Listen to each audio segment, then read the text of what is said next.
আমার রব, আপনি আমায় যতটুকু ভালোবাসেন আমি হয়তো কখনোই আপনাকে ততটা ভালোবাসতে পারবো না। তবে যতটুকু ভালোবাসি ততটুকুর বিনিময় না হয় আপনি আমাকে ক্ষমা করে দিন। আমি তো অতি সাধারণ আপনার ভালোবাসার কাছে, আপনার ক্ষমার কাছে, আপনার দয়ার কাছে। আমাকে একটু দয়া করুন। আমি জান্নাত চাই না, আমি আপনার নৈকট্য চাই, আমি আপনাকে চাই। আমি আপনাকে এমন ভাবে ভালোবাসতে চাই যেভাবে ভালোবাসলে আপনি আমার উপর সন্তুষ্ট হয়ে যাবেন। আমি জানি আপনার রহমত ব্যতীত আপনাকে পরিপূর্ণ ভালোবাসা সম্ভব নয়।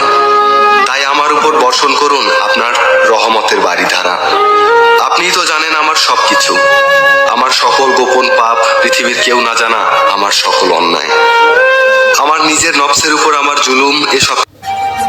আসসালামু আলাইকুম, সবাই কেমন আছেন? আমি আবু জাহের রাহি, আমি একজন ইউটিউবার। ভিডিও ভালো লাগলে সাবস্ক্রাইব করে হতে সাথে থাকবেন ইনশাআল্লাহ। ধন্যবাদ সবাইকে।